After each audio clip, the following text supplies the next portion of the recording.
And welcome back to the Michael Cohen Show on our continued journey to 500,000 subscribers. So hit subscribe, watch, comment, keep the comments coming, and share with a friend, because the stupidity, and I mean sheer stupidity, coming out of DC is boundless.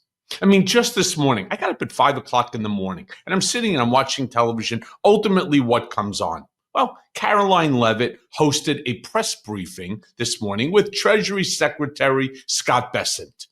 And Karoline started off strong, calling Amazon, because you may have seen Amazon is now hostile to this administration after they decided to do the terrible thing of displaying the added costs from tariffs on their website. That way you're going to know exactly how much the item costs and how much you're paying because of tariffs. Play the clip. So it was reported this morning that Amazon will soon display a little number next to the price of each product that shows how much the Trump tariffs are adding to the cost of each product.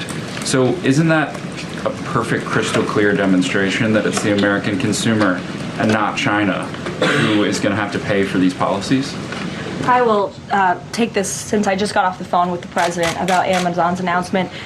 This is a hostile and political act by Amazon.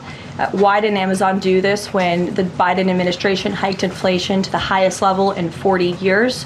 And I would also add that it's not a surprise, because as Reuters recently wrote, Amazon has partnered with a Chinese propaganda arm. So this is another reason why Americans should buy American. It's another reason why we are onshoring critical supply chains here at home to shore up our own critical supply chain and boost our own manufacturing here. Is Jeff Bezos still a Trump supporter? Look, I will not speak to the president's relationships with Jeff Bezos, but I will tell you that this is certainly a hostile and political action by Amazon. And Secretary, if you have anything to add. Whoa, a hostile and political action taken by Jeff Bezos, who gave millions of dollars to this Trump campaign. Millions, who was there sitting second row at the inauguration. What is she talking about? Because they don't like something, all of a sudden you become an enemy of the state. I have been warning everybody that this is what's going to happen. Unless you fall in line and capitulate to every one of Trump's whims, you become an enemy of the state. Now, I want to be clear about something. Similar to Trump's last term, his administration has bragged about the trillions and trillions of dollars. I don't know, I've heard 5 trillion, 6 trillion, 9 trillion. I don't know, but it's somewhere around 7 to 9 trillion dollars of investments that he claims he has secured from foreign countries and from investment arms of various different companies, mostly foreign. Well, Karoline decided to read a list of these investments. Play the clip. The press is not talking nearly enough about the positive impact of President Trump's deregulation campaign. And investments from the biggest companies and countries in the world are pouring in under this president.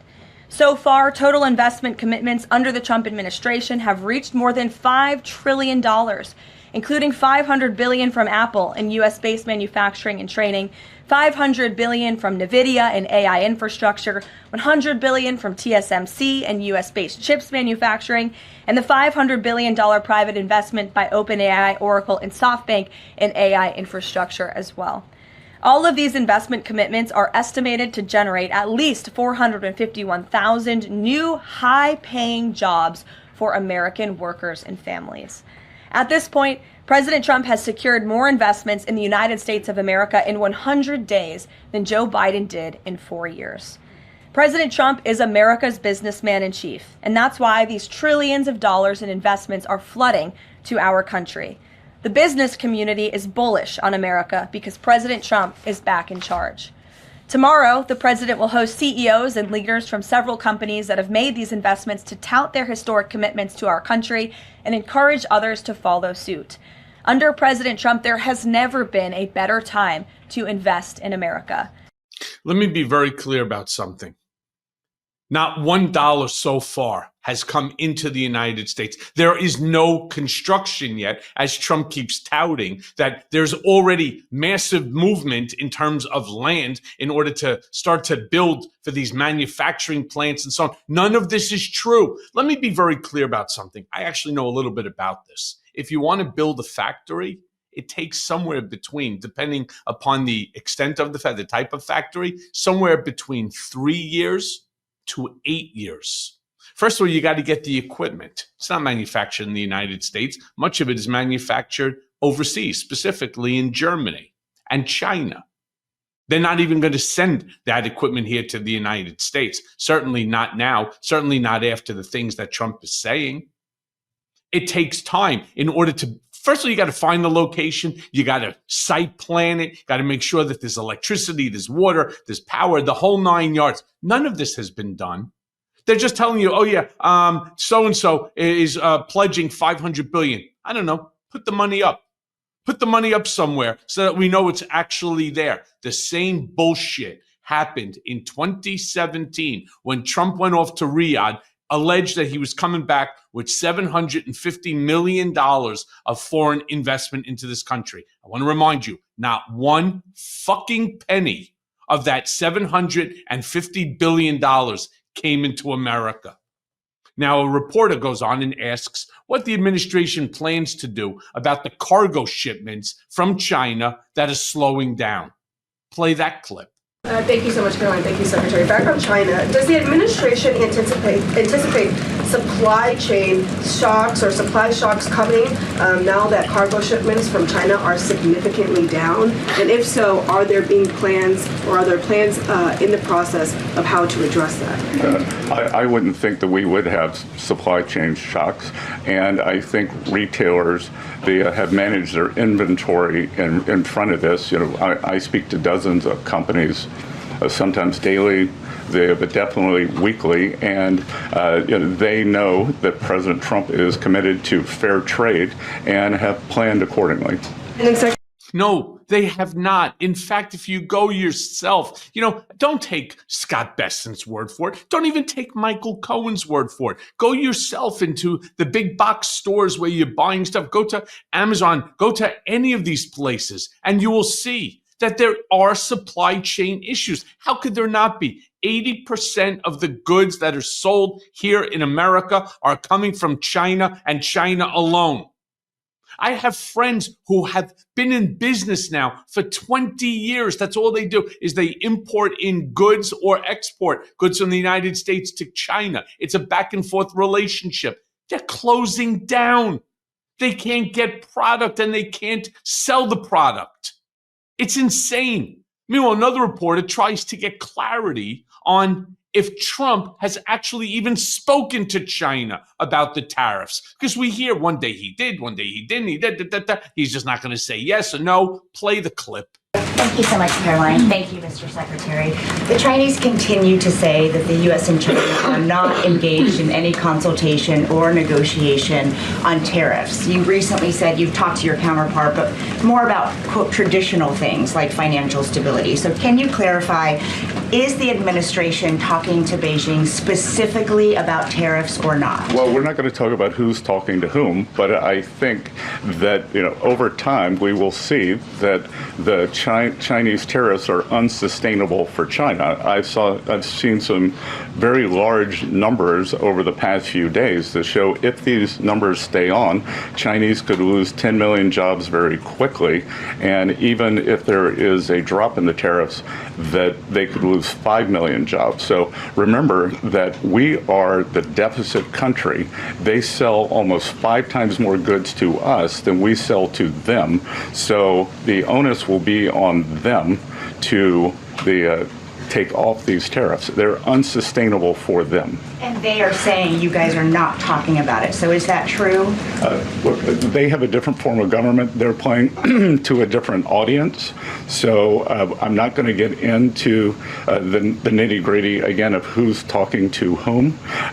But as I said, I believe for the Chinese, these tariffs are unsustainable. And very quickly, 2 days ago, you said you... Yeah, let me dispel two things that Bessent said, first and foremost, that they have a different audience that they're speaking to. You think that China wants to not have trade with America? Are you stupid, Scott? Because I know you're not. You're just full of shit. Let me go another step here. So China will lose 10 million jobs, and then according to him, maybe another 5 million, for a total of 15 million jobs. I want to remind each and every one of you that China's population is 1.416 billion people. 1.416 billion people as of January 1st in 2025. You're going to lose 15 million jobs? Oh my God, what's going to happen? Nothing.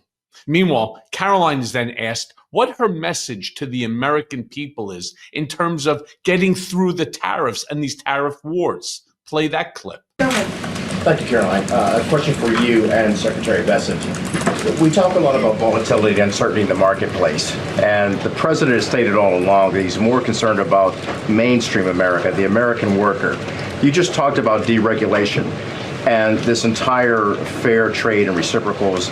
What is your message to the American people in terms of letting them get through this disturbance and the outcome being greater and a greater good for the American worker, the American people, the American families? I would say trust in President Trump.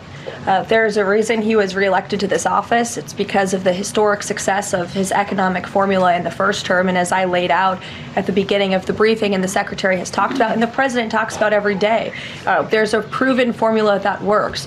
Massive deregulation, energy independence, and tax cuts, which are coming. And the Secretary is working very hard on that with our counterparts. Yeah, let me just dispel all this bullshit. And it's easy to do it by showing you two clips of Bessent from over the weekend. They just lie, and they just lie to us like it's acceptable. We almost expect it. In one of the clips, Trump claims in this interview that he's made already, everybody's coming to the table to kiss the ring, that he has already made 200 tariff deals. How do we know that that's a lie? Because there are only 195 countries in the world. Bessent, of course, was asked about Trump's statement. Play the clip. The Time interview with President Trump. He said that he has made 200 deals on tariffs. 200 deals? Who has he made deals with? Is there actually any deal at this point? I believe that he is referring to sub-deals within the negotiations we're doing. And Martha, if there are 180... But those aren't actual deals. Martha, if there are 180 countries, there are 18 important trading partners. Let's put China to the side because that's a special negotiation. There's 17 important trading partners, and we have a process in place over the next 90 days to negotiate with them. Some of those are moving along very well, especially with the Asian countries. Okay, Martha, jump into that. Let me be very clear, Mr. Secretary. Donald Trump, your master, has made a claim to Time magazine that he has made 200 tariff deals. Not 200 sub-tariff deals, not the fact that we know that there are 17 major trading partners around the world. That's not my question. And if you don't want to answer the question, just say so. But don't sit and lie to us thinking that we're all stupid and that we're just going to buy into it. Meanwhile, Bessent is also asked if he was worried about empty shelves. Play that clip. Currently right now, are you worried about empty shelves? Because they say that a lot of these, the supply lines and the cargo ships are being held up. A lot of people are saying, turn it around. With the tariffs this high, I don't want the product. Are you worried about empty shelves? Not at present. We have some great retailers. I assume they pre-ordered. I think we'll see some elasticities. I think we'll see replacements. And then we will see how quickly the Chinese want to de-escalate. Tomorrow's your... I assume. One second he's assuming, another he's being emphatic. My friends, they lie to us like it's acceptable. Let's not let it be acceptable. Subscribe, watch, comment, keep the comments coming, and share this with a friend. Let's blow this community up so big that people like Bessent never, ever get back to that position. That's certainly for sure. And as always, thanks for listening. Hey, everyone. First of all, thanks for watching. I mean, we're going to be posting daily episodes with reactions and talking about politics. We'll be talking about everything, in fact. So please like and subscribe. Join us on this journey.